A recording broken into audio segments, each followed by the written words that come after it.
Ainda não colheu nem metade da sua safra de milho e enfrenta agora problemas climáticos que podem trazer prejuízo para a produção. Isso porque o inverno está chegando e, com isso, a temperatura vai ficando cada vez mais fria, o clima seco, e isso traz uma condição ideal para a ocorrência de geadas. De acordo com informações do próprio país, na madrugada deste dia 12 de junho, aconteceu a primeira geada significativa desta safra. Ela aconteceu na região central do país, atingindo regiões da província de Buenos Aires e também província de Córdoba. A temperatura mais baixa registrada foi de 4,9 graus negativos. Isso, portanto, começa a trazer uma preocupação em relação ao milho que se encontra nos campos. De acordo com o Departamento de Agricultura dos Estados Unidos, a expectativa de colheita é de 40 milhões de toneladas, sendo que 27 milhões e meio devem ser destinados à exportação. Ainda falando da Argentina, a Argentina tem uma elevação muito importante da temporada 15-16 para 16-17, tanto em relação à produção de milho, mas também à ocupação realmente das exportações de milho daquele país, que ficam mais fortes, ficam mais evidentes a partir dessa temporada 2016-2017. Vamos ver os números aqui, que nós trazemos aqui as temporadas anteriores e até a próxima safra, que já é projetada pelo Departamento de Agricultura norte-americano. Olha só, na 15-16, os argentinos, eles produziram 29 milhões de toneladas. E essa era mais ou menos a medida mesmo que os argentinos vinham produzindo até então. É importante lembrar que na Argentina teve ali uns incentivos, principalmente por conta da queda de algumas tributações que os argentinos vinham pagando até então, principalmente aquele chamado imposto de retenções, e aí teve o fim dele, total, e aí começou a ter um incentivo maior. Os argentinos começaram a produzir mais milho. Temporada 16-17, a Juliana destacava 40 milhões de toneladas. 17-18 aqui, para nós que somos da América do Sul, é ainda cedo para comentar, é cedo para falar, mas pode chegar a 40 milhões de toneladas mais uma vez, é o que o Departamento de Agricultura dos Estados Unidos acredita lá na Argentina. Pelo menos a repetição desse número, chegar mais uma vez a 40 milhões de toneladas de produção na Argentina. Mas não é só isso que está acontecendo por lá. Os argentinos, eles conseguiram ocupar na temporada 15-16 um importante espaço no cenário internacional. Como é que isso aconteceu? Dois fatores que tiveram ali a sua principal evidência. Um deles é esse que eu acabei de citar, esse fator interno na Argentina que facilitou a produção por conta da produção e exportação de milho por conta de ter acabado com uma tributação.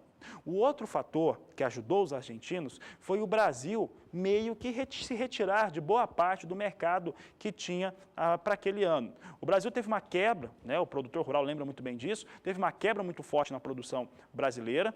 Com isso, as exportações também foram reduzidas. Então, aquela marca que o Brasil estava exportando, 30 milhões, pouco mais de 30 milhões, de acordo com o Departamento de Agricultura norte-americano, caiu para 16, para 18 milhões de toneladas. E quem ocupou boa parte desse espaço foram exatamente os argentinos. Tanto é que na temporada passada, os argentinos, na 15-16, os argentinos exportaram bem mais do que o Brasil. O Brasil exportou pouco, a Argentina ocupou os espaços. Vamos ver os dados aqui, os números. Nós temos aqui as exportações da Argentina, temporada 15-16, 21 milhões 640 mil toneladas. A 16-17, com exportação de 27 milhões e 500 mil toneladas, e mais do que isso, para a temporada 17-18, o Departamento de Agricultura dos Estados Unidos estima 28 milhões e 500 mil toneladas de milho que devem ser exportadas pelos argentinos na temporada. Portanto, o Departamento de Agricultura dos Estados Unidos deve ter, aliás, isso é um resumo do que deve acontecer para a temporada 17-18, de acordo com os dados que o Departamento americano tem apresentado até então. Os argentinos, eles ganham mais espaço, sobem mais um pouco. Brasil se estabiliza com 34 milhões de toneladas nas exportações. Você vê que não é muito acima do que a Argentina está exportando. E os norte-americanos, os Estados Unidos, eles reduzem a sua participação no cenário internacional com as suas exportações de milho. E a massa polar que atingiu a Argentina e também outros países da América do Sul continua presente. Vamos saber agora com a Nadiara como deve ficar o clima na Argentina nos próximos dias. Nesta época do ano é normal termos uma oscilação maior da temperatura, especialmente no sul da América do Sul. Isso inclui áreas da Argentina, partes também na região sul do Brasil e Uruguai. A previsão agora para os próximos períodos é de frio, mas o risco é menor por ocorrência de geadas em áreas produtoras da Argentina.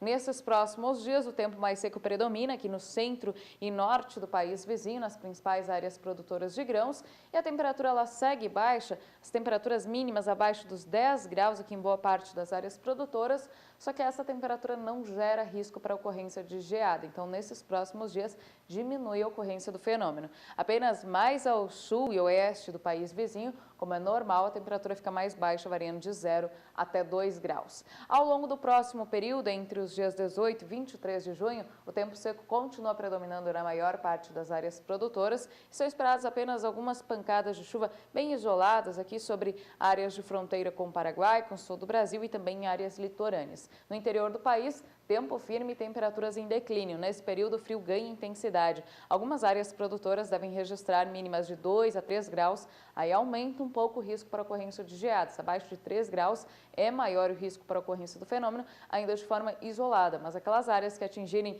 0 grau, aí podem ter ocorrência de geadas um pouco mais abrangentes. No terceiro período, entre os dias 23 e 28 do mês de junho, a expectativa é que a chuva volte a aumentar aqui sobre boa parte das áreas produtoras. O volume não será tão expressivo, não é uma chuva que deve trazer muitos transtornos. Deve chover de 15 a 30 milímetros nas áreas mais atingidas, entre a província de Buenos Aires, Córdoba e também Entre Rios. Ao longo deste período, as temperaturas não caem tanto. A gente observa que vai fazer frio, mas a mínima fica por volta de 9, 10 graus nas áreas produtoras, então é baixo o risco para ocorrência de geadas.